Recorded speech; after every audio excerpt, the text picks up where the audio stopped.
I'm going to talk about inverse functions, including some techniques for more easily finding the derivatives of inverse functions. So let's first review what it means to say that a function is an inverse function of another one. All right? So if f of x and g of x are inverse functions of each other, then that means that f of g of x is equal to x and g of f of x is equal to x. If you think of a function as a machine that converts a number into another number, I think of the inverse function as converting that new number back to the old number. It's the reverse operation. Okay? Maybe this will also help you understand inverse functions. Sometimes different explanations work with different people's brains. So suppose that I had f of x was equal to 2x, okay? And so let me make a table that gives you a couple of function values for a few x values. So 1, 2, and 3, the function values, using the doubler function that I just spelled out, I would have 2, 3, and 4. Okay? Now, suppose that g of x was the inverse function. Now, we don't know yet what the inverse function is. You could probably figure it out, but we can actually use the first table to generate part of the table for g of x. What you're allowed to do is you're allowed to swap the columns on the f of x table. So whatever the inverse function is, this is going to be a part of it. Okay, you see how I just swapped the order of the columns in the first table? So, and indeed for this function the inverse is 1/2 x, so you can check that table, that partial table for g of x indeed is correct. All right, now in general, how do we solve for the inverse function if we're given a function that we want to find its inverse for? So let's quickly review that. So if I didn't know that the inverse of 2x was 1/2 x, here's how I would do it. I would write the original function, let me call it y, so I'll write it as y equals 2x. And then what I would do is I would swap the x and the y everywhere in the original function expression. So then that would mean x is equal to 2y. Okay? Now, after you swap the x's and the y's, then now solve for y again. So I divide both sides by 2, and so this blue expression is the inverse function. And indeed, you can see that that's what I said g of x was. Okay, so that is the review of inverse functions. Now I'd like to talk about techniques for finding the derivatives of inverse functions. Now obviously you could simply find what the inverse function is and then take the derivative directly. Sometimes that's not so simple. Let me show you an alternative which you can use. Okay, and I'm going to use the sentence that I typed out right there. I'm going to use the expression that I said had to be true for inverse functions. Okay, so here we go. So let's say that I wanted to find g prime of x. Okay, well, I know that this is going to be true for all x, right? That much is certain. And I also know that if both sides are true for all x, then I can take the derivative of both sides, and that'll also be true for all x. So let's go ahead and take the derivative of both sides. The left side will require the chain rule to find the derivative. So I get this, and on the right side I get 1. Okay, so apparently we just found an expression for g prime, which is what our goal was, to find g prime. Okay, now that is useful. However, let me make it even more useful by doing a substitution. All right, so watch this.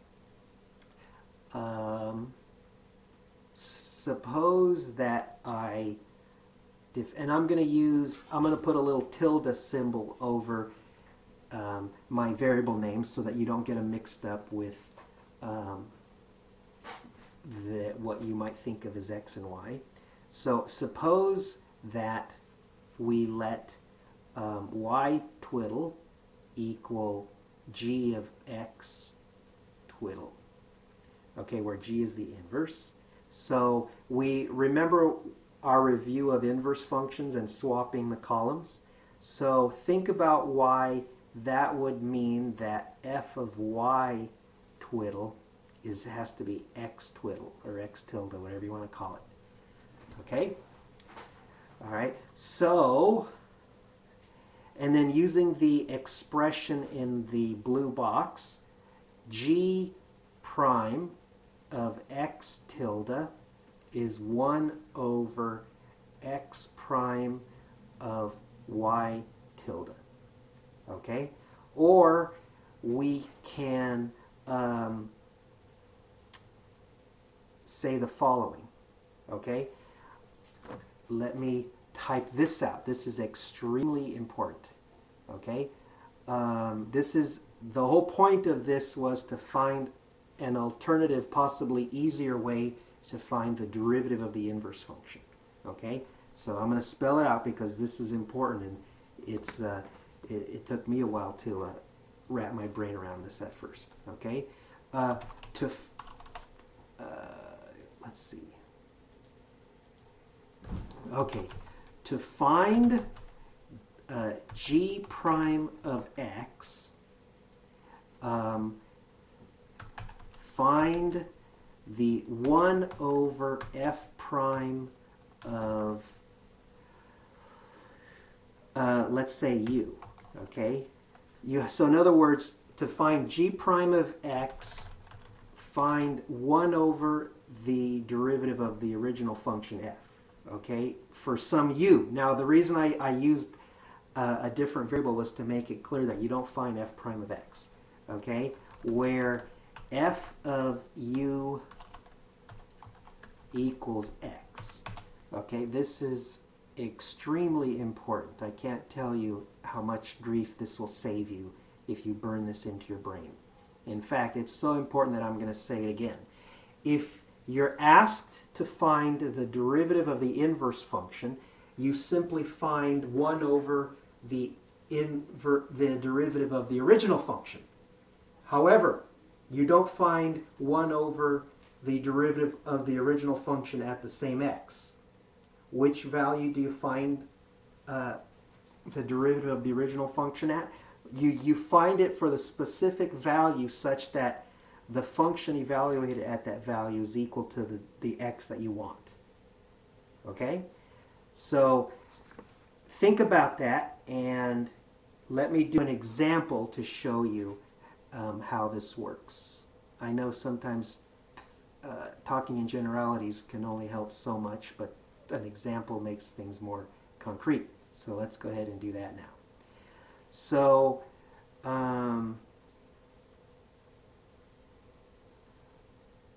suppose we were confronted with this problem.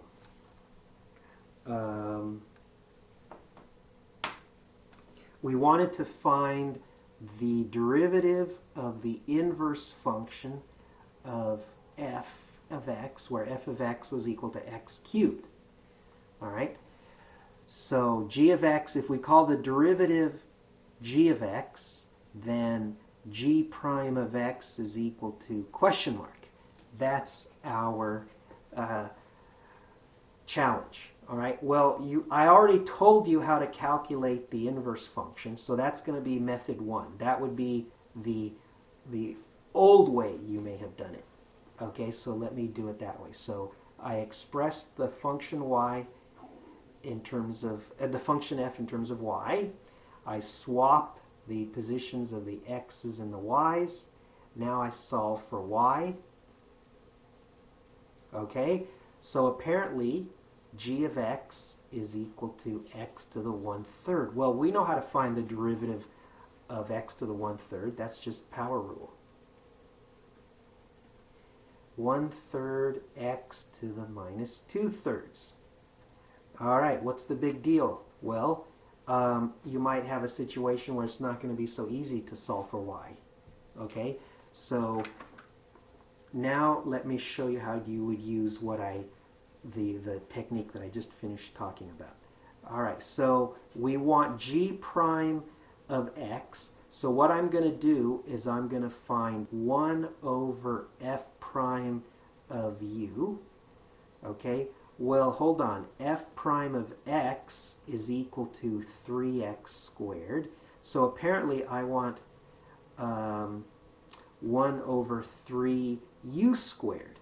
Okay, so far so good, but now we have to find what in the world that stupid u is. We care about x, not u. So let's see. Well, we know that f of u is equal to x. So in other words, we know that u cubed is equal to x. Okay, so u, taking the cube root of both sides, u is equal to x to the 1/3. All right, so let me make that substitution. I have 1 over 3u squared, and I'm going to, if I replace u with x to the 1/3, what do I get? I get 1 over 3 times x to the 2/3. Okay, that is the derivative using our new technique. And lo and behold, you see that the purple box is equivalent to the expression in the blue box.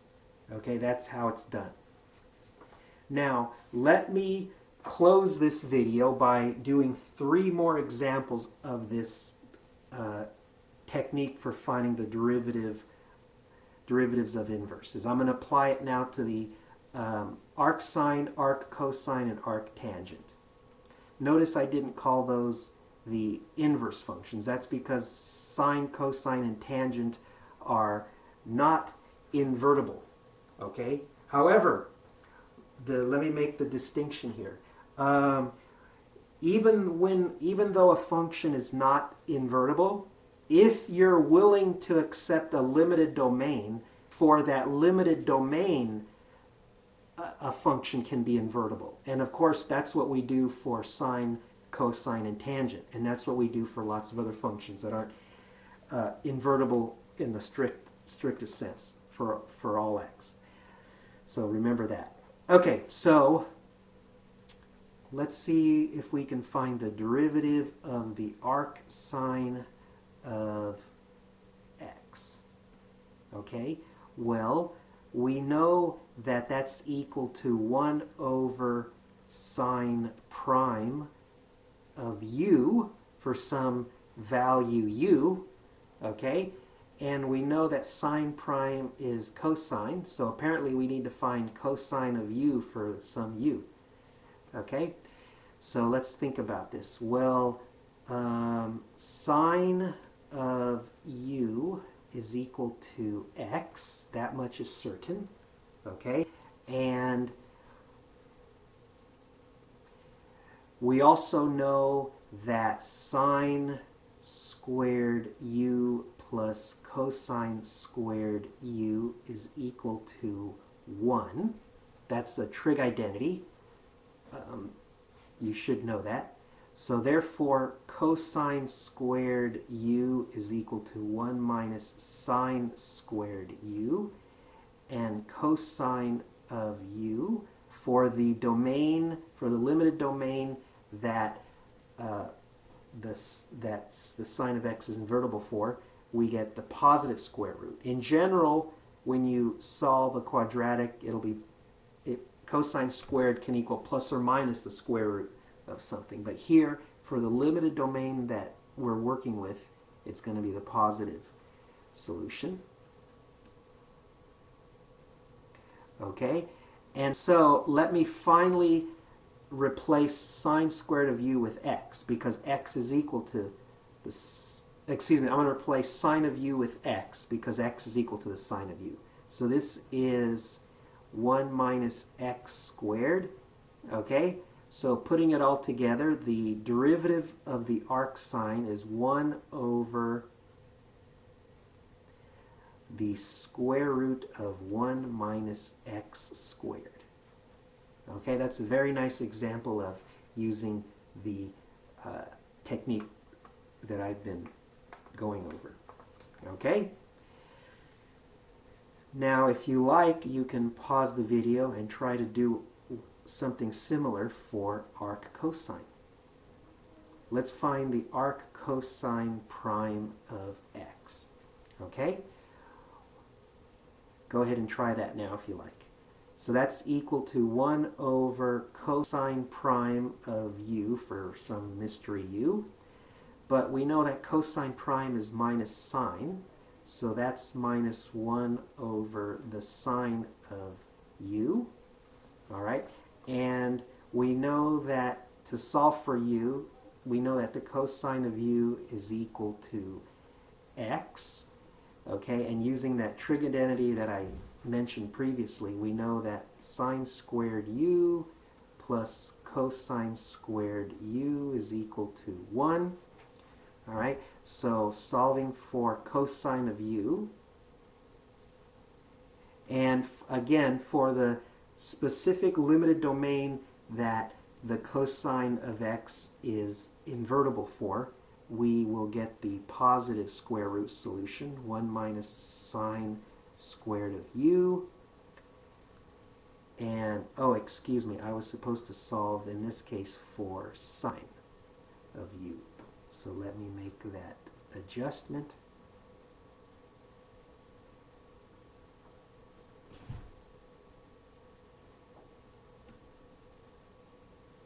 Okay, and so now I'm going to replace cosine of u with x because x is equal to cosine of u.